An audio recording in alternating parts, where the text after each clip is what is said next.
So we're going to talk about common hoof issues, and I am going to go ahead and do my disclaimer again really quick right here at the beginning of this. I am not a veterinarian. Under no circumstances does my information here ever substitute for advice or treatment from your veterinarian. Always consult your veterinarian if you feel like it, if you're in an emergency, if you have an issue with your animal. I'm a natural hoof care provider specializing in donkeys, and we're going to talk about common hoof issues that I see in donkeys and how I would handle them if they were my animal. So here we go. The three most common hoof issues, you guys, for donkeys. White line disease takes the top. White line disease could be its own like person, its own meme. Yo, what up? I'm white line disease. All up in your donkey's hoofs. All up in your donkey's hoofs, right? Everybody's lamenting about white line disease. Followed closely by thrush, which thrush and white line disease are closely related to each other, okay?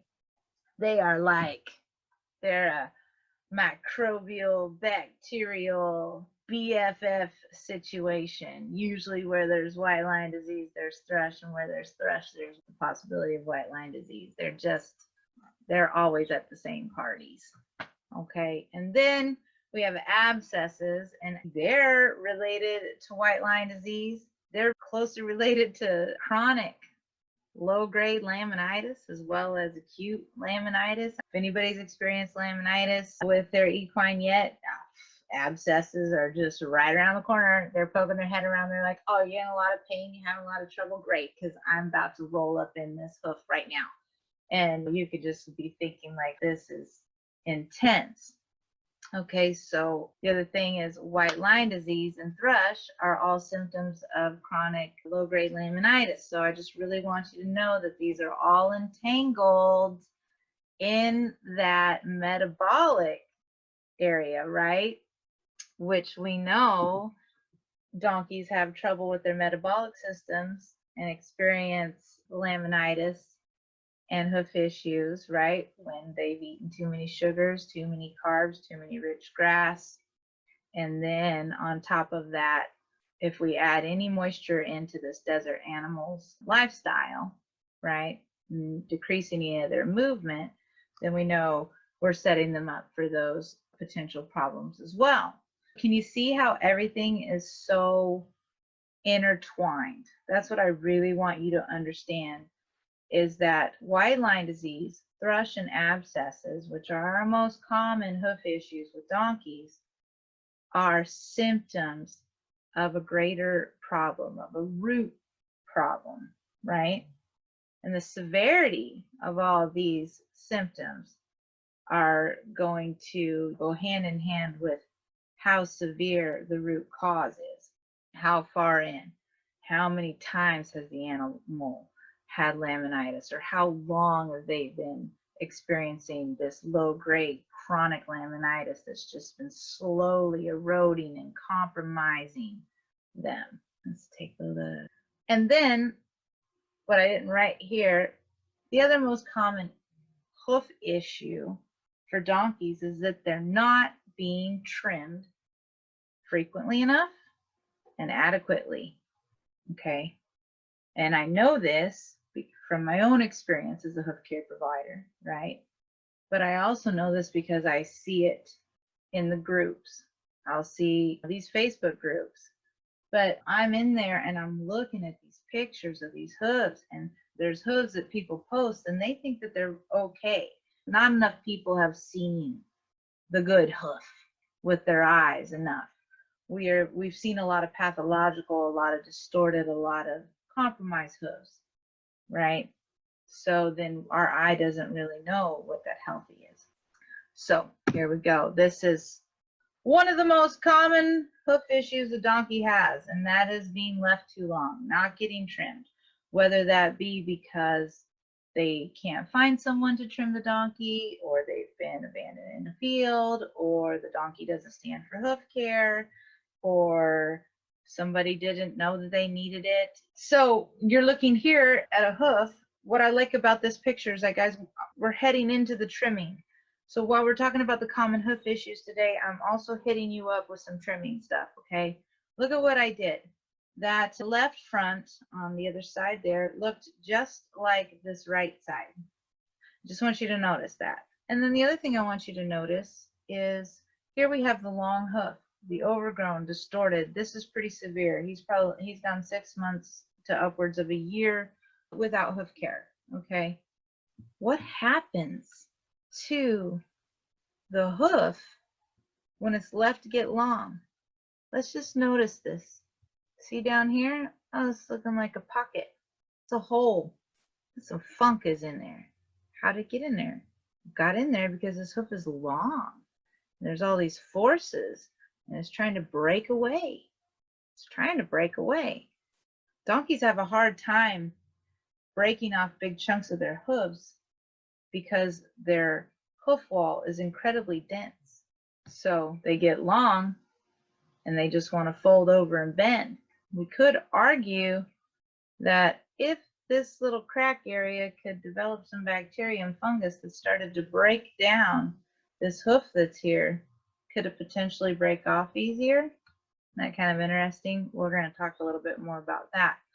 But then look at the toe here. Look at how that's the delamination, right? That's just the hoof wall just peeling off in layers, peeling off in layers. That edge of that hoof is just been assaulted and it's just trying to break away almost, right? Now, take a look at what I did over here. Here's this hoof. I took it all the way to about right there. I took it even more than that, I think. And then I also brought the heel back. Look at that. Look where I brought the heel. Look at where the heel is over on this side. So I wanted you to see this picture right off the bat because long hooves, even just a little bit, this is an excessively long hoof. Jennifer asked the question the other day, Megan. She said, Megan, how often do you want us to rasp our donkey's hooves? And I jumped out with once a week to start with. I don't think that you'll always have to do it once a week, but I want you to do it once a week. I want you to do this because you're going to get more practice that way, and it's going to be less work, which is going to be easier for your body to process and easier for you to develop muscle memory and coordination, right? So if you don't allow the hoof to get too long, then you're doing less work, which is safer, and then it's also better for the donkeys. And I want you guys to see what happens, how quickly a hoof can transform when it's being trimmed in tiny intervals. I'm talking if you're doing this once a week, then you can maintain heels that keep wanting to grow too high. You can start backing up a toe and do it really effectively and do it little by little and keep it there. When they're wild running through the desert, nobody trims their hooves except for the sand and the earth and the movement. When you see those little wild hooves, they're perfect and they're never allowed to get long.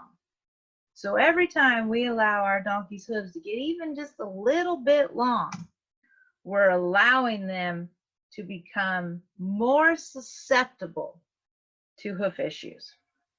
I am feeling so confident that frequent trimming is going to help you avoid so many hoof issues. This is a cute little hoof. Take a look at that. Over here, this is that delamination, right? It's just the hoof wall peeling away. And all I did was make sure that I trimmed this hoof frequently. Because look over here, here's the area where I'm trimming. Look at the diseased, affected part of the hoof disappears if we trim it away. And then look up here, over here, what replaces it? The new healthy hoof that we're growing because we've improved the diet and we've improved their lifestyle. They're moving more. They're not getting so many sugars. And then we're trimming frequently. Those are going to be, that's your 3 main things that are going to help you avoid and prevent and manage hoof issues. Diet and lifestyle and frequent trimming. Top 3. Then treatment. Treatment comes at the end. You can treat sick hooves all you want, But if you haven't made changes to their diet, if you haven't improved their lifestyle, and you're not trimming frequently and properly enough, then you're not going to solve chronic hoof issues. Okay? Telling you. A lot of people go, give me the treatment. I want to put the treatment on there, and I want you to, but I want you to understand that the treatment is only going to be truly effective and really help your cause when those other three things are in place. Oh man, I love this picture, you guys. This is white line disease right here. Look at that. It's pretty intense, huh? That's a bunch of hair sticking to it because that copper sulfate paste is sticky. Look at this, you guys. If this grass hadn't been in a way, so this area that's covered by the blue, you could see the ridges of the lamina. This was the hoof wall. What is that? 50% of the hoof capsules missing, just rotted, eaten away. And then there was a resection done. I did not perform this resection, but this was a pretty good resection. I try to avoid them myself whenever I can, but sometimes they are necessary. And resecting is where you just take away all that rotting hoof wall. And this was pretty extensive, so I'm thinking they probably did make the right choice doing that resection. But what they missed, so this was the resection, and this is me meeting the donkey. So follow my little pointer, and I'm on the affected hoof here on the left. As we run along the coronary band, look at how it's almost ground parallel. Look, it looks like a straight shelf. There's no angle to it. Now come over here and look at this coronary band and look how it starts to drop down a little bit. Do you see how there's more of an angle now? The heels are dropped down and then the toe grew out. This is 6 months in between, okay? I wanted you to look at the coronary band over here on this funky foot on the left because I want you to then go back around to the heel and look down. That is a really tall heel. That hoof is being lifted up and pushed forward onto the toe. And the toe is the area that was experiencing some pretty intense white line disease, right? So what if I said that when our heels are too high and we're slamming that toe into the ground, we compromise the hoof and offer up an opportunity for that excessive loading to compromise the front of the hoof. This is the idea that proper hoof trimming, where the heels are not left too high, play a role in whether or not your animal's going to experience hoof issues. I've seen this a lot in Facebook groups. I'll see people dealing with white line disease, and I'll come in and I'll look at the pictures of their hooves, and I'm saying these heels have got to come down. This hoof needs to be trimmed more frequently. And they'll say, my farrier was just here, or no, that's not what someone else said. And I'm looking at the hoof and I'm saying, if you don't get these heels down and you don't stop this chronic toe loading, then you're going to keep having this problem. So what I did for this hoof is I started trimming it and I started bringing the heel down. Every time I trimmed, every time. And then they did this treatment. And the other thing that they did is they started feeding grass hay and they got on California Trace minerals. So this particular client hopped right on the diet wagon. Like as soon as I said, there's big changes got to happen, they said, okay. And they immediately implemented dietary changes. The environment was already pretty good. They were just getting access to some pasture and we had to block that off and keep them more into the dry lot, but it was a big dry lot. And so in 6 months, we achieved a full grow out and I achieved that nice low heel where the heel was supposed to be. And I just want you to see, I want you to look at the affected foot, look at the high heel, look at the coronary band. Like that hoof almost looks like a square. And then we look over here and we see how now the coronary band has a nice slope to it and how the heel has been brought down and how the toe is no longer jamming into the ground. When the heel is jacked up, they're going to be slamming down onto that toe more. Now, sometimes we have donkeys that have contracted tendons. That's a little bit of a different story. Then you have to just try to manage. You have to try to manage problems. But yes, chronic toe loading comes from either caudal heel pain, so the back of the foot being painful from thrush, or underdeveloped so that they don't want to land back there, or what I see more commonly in donkeys is a heel that's gotten really high and they're just slamming that toe into the ground. All right, we're going to move right to long here. This is what I'm talking about. We're getting into the nitty gritty, guys, and I'm trying to find a flow and a way to start talking hoof vocabulary to you while also stressing that your diet and your lifestyle is your foundation, right? Followed then by frequent, correct trimming, then treatments. Okay, and so here, this is just a little hoof here that the person told me when you looked at this hoof from the ground, oh, their foot's not too long. And it's not, actually, it's not terribly long.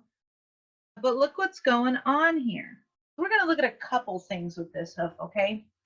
First, let's go over here to the left screen. What's this right here? That's a little piece of hoof that broke out. It's broke out. Then here it is from the side. You see it? I'd reckon it's even got itself a little bit of white line disease in there. A little bit of funk. Because thrush, white line disease is looking for opportunities to get in there. Now, did the hoof break because of the white line disease? Interesting. Just notice that. So you might look at that and go, oh no, my donkey's starting to get white line disease. I need to treat it. No, what you need to do first is trim it.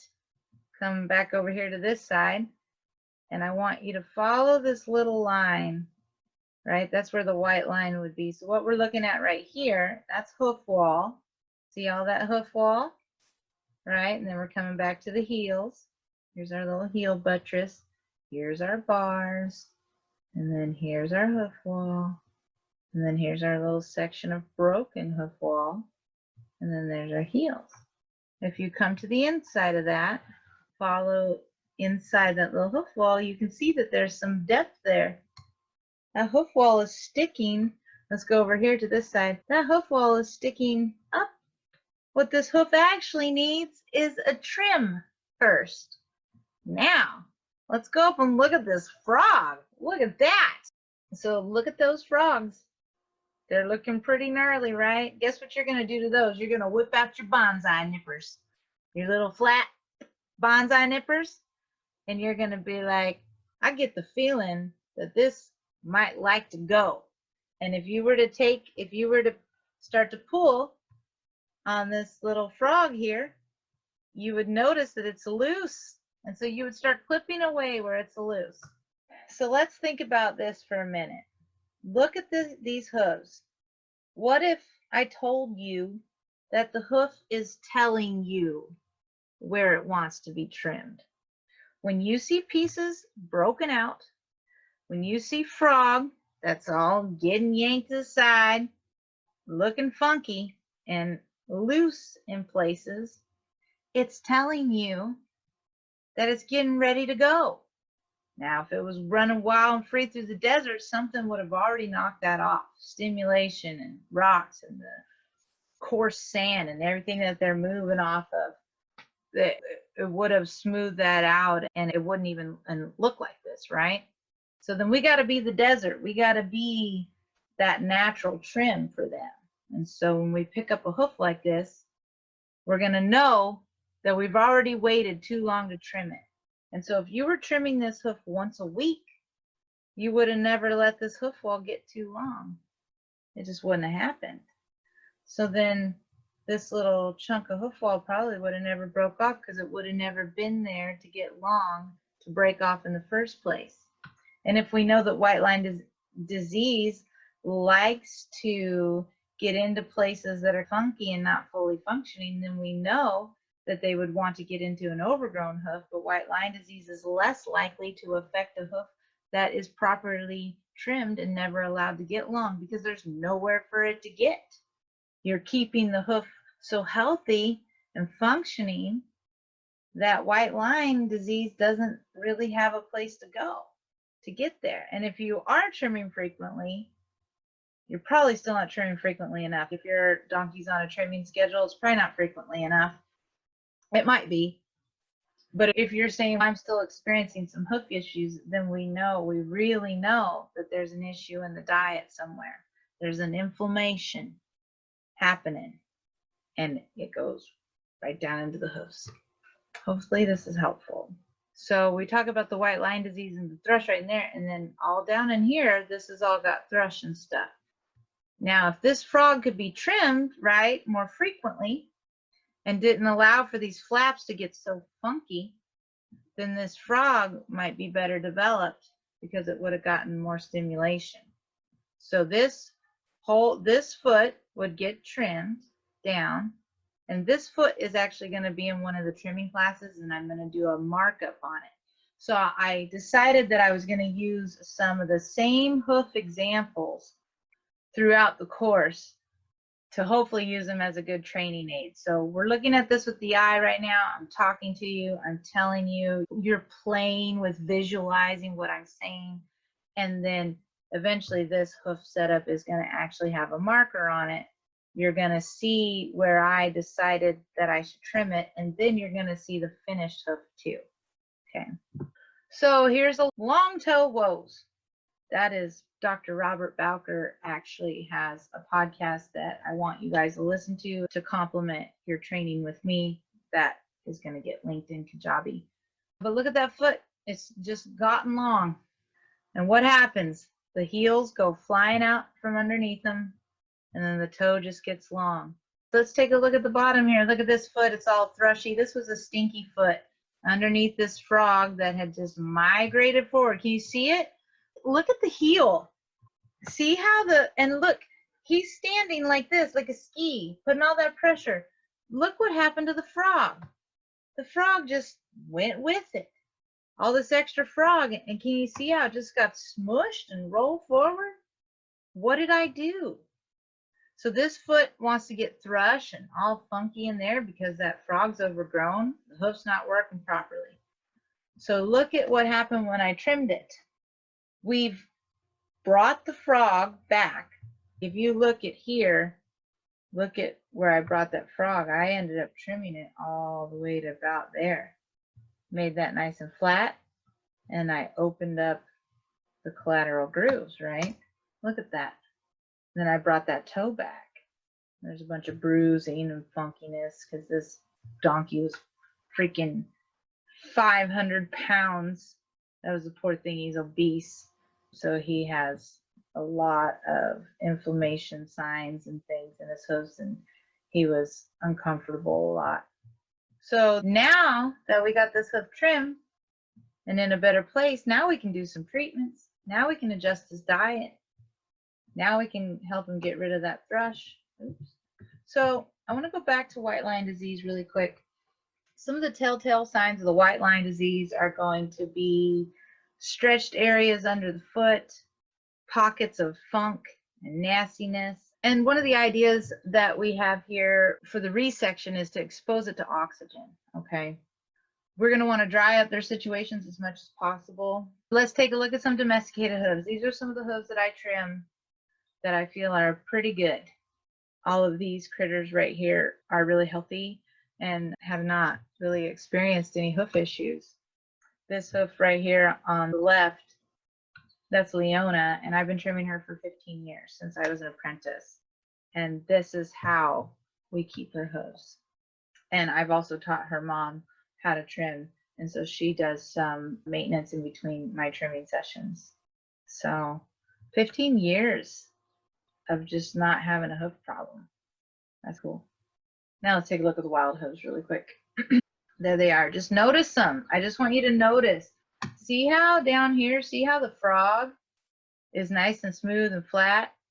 So if our frogs were getting more stimulation and the heels weren't getting too long, and we were laying down footing and things to try to mimic the desert, then we can achieve more of frog like this. This gets me back to the establishing the foundation for healthy growth. Triage, trimming, diet, and lifestyle. Triage, we talked about this. Did we talk about this yet? I believe we did. This is in my foundation. So triage, that's where we decide where we're at. Triage would be, okay, How severe is this white line disease or this abscess? Are we in the acute throes of an emergency, or has this become chronic? Is it being managed, but it's just really, we're not kicking it? What is the problem? Triage would also help me determine if I'm going to use medical restraint with an animal. Do we need to do some aggressive hoof work right away and the donkey's not ready for that? Then medical restraint is one of the least stressful ways that we can basically restrain them against their will to be able to provide them with something that is really important to their well-being and health. Then when we get into treatments for things like this, I want to start thinking about topicals and soaks, okay, which soaks are at the bottom of my list. Unless we have a really aggressive white line disease, then I might have you do a couple of clean tracks or white lightning soaks. Other than that, I really like to stay away from introducing any more moisture to a hoof, even during an abscess. I don't advocate or recommend soaking in Epsom salts water for abscesses, by the way. We'll talk about that in a minute. Trimming diet, then topicals for treatments, and then sometimes hoof boots are necessary as part of your treatment plan to help provide comfort, to help maybe keep a poultice on. So we're going to stop the screen share, and I want to talk to you about abscesses quickly here, because I'm going to make the abscess guide. I'm not going to spend as much time in person here talking about them. Abscesses to me are simply like a cry for help. The hoof is saying, help me. The hoof is also very intelligent. The body is intelligent. An abscess is a natural healing process. The nature of an abscess is basically a localized infection inside the foot, like a pocket of pus. And sometimes it forms around like a foreign body. It can be the result of a trauma, like a bruise, or the hoof's been injured. And it's also commonly a result of laminitic episodes due to big courses of inflammation throughout the body and throughout the hoofs. So when we talk about obese donkeys, those big fat pads that they get, which are adipose tissue, which are full of inflammation hormones. In my experience, when I meet a donkey that has a chronic abscess issue, they're overweight. They are, and they've been for a long time. I also believe that the more often a hoof experiences an abscess and we're not healing them metabolically, and we're not trimming them and not really getting to the root of that problem and providing really great diet, lifestyle, and trimming for them, then add on that chronic low-grade laminitis, that these animals are more susceptible to abscesses. Abscesses tend to start out like this. You saw your donkey yesterday and it's fine. And then next day, donkey is three-legged lame and you think they might be dying. It's way more dramatic with horses. And sometimes the donkey won't even let you know that they've got something going on. But generally, the telltale signs of an abscess is acute, intense on one foot. Because of the inflammation and the fact that it's like an infection in there, you can feel for a digital pulse. I'm not going to teach you how to do that yet. That's coming. But a digital pulse, you feel a little vein right along the pastern, and you can feel it bounding. It's just like taking your pulse, and you'll feel a bounding, boom. And that's from all the inflammation in the hoof capsule. And sometimes it will feel hot. When I notice that one of my animals has an abscess, I go, oh, okay, that sucks, because they're going to be in pain for a little bit. But I'm going to watch them. I don't freak out. I don't put them in a stall. I want them to stay moving around. I don't want to take them away from their friends. I just want them to keep their normal life. I want to keep an eye on them. I personally do not dig abscesses out.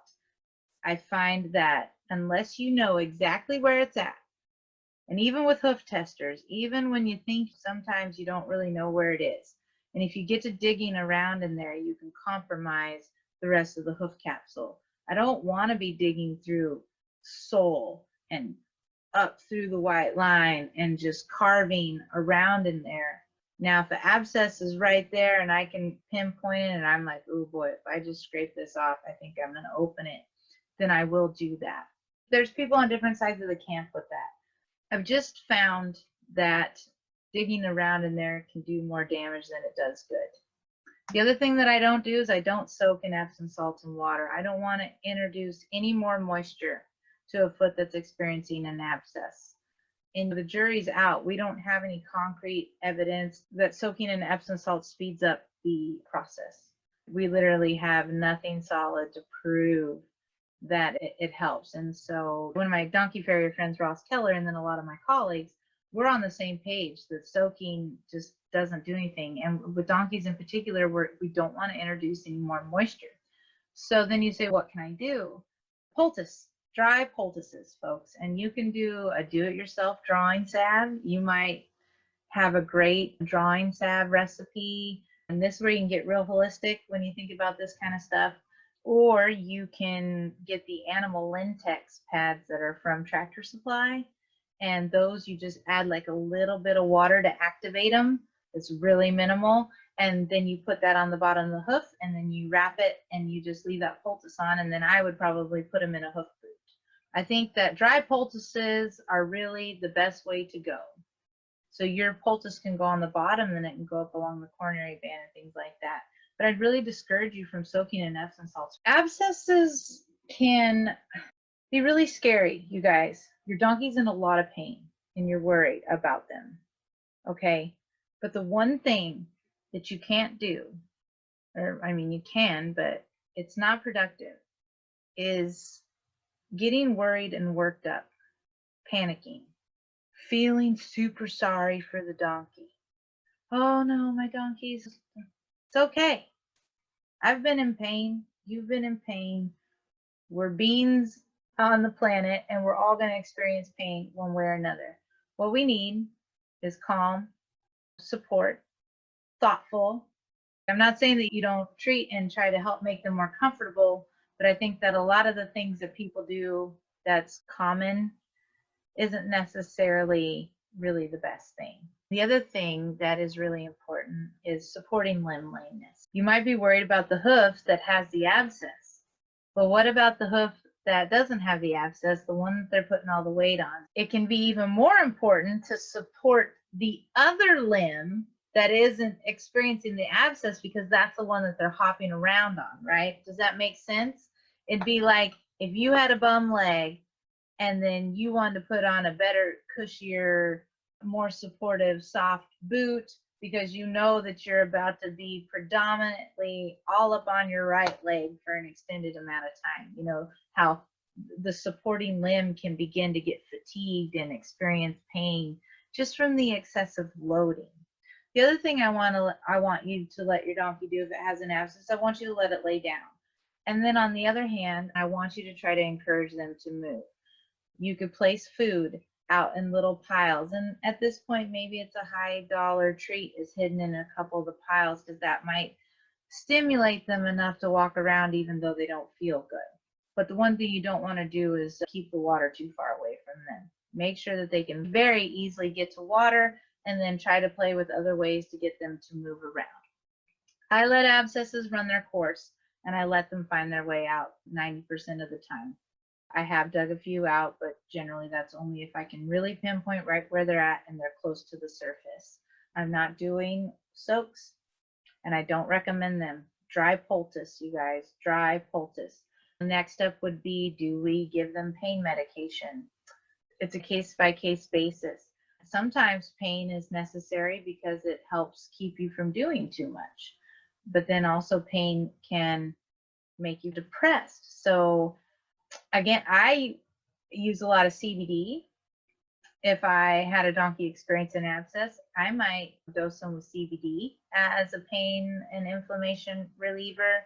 We don't have a whole lot of proof for things like that, at least not yet. We do know that CBD is great for inflammation. Depends on what state you're in, but that's something to think about. The biggest thing I think I could tell you about abscessing, white line disease, even thrush, is to not panic and to know that these are symptoms of a deeper issue. and that when you dial in your diet and lifestyle and you're trimming that foot more frequently and you're not allowing it to get long, it's your responsibility as a donkey guardian with the desert animal that you've adopted, is that you have got to reduce areas of standing water. Those are going to contribute to the white line disease and to the thrush. When we talk about dry areas, loafing areas, these are places, high traffic areas, that you are eliminating the standing water in. We can't just do their whole pasture, obviously, but there are going to be particular areas in your keeping that you can improve and that you can remove standing water. These are places that they're going to frequent a lot.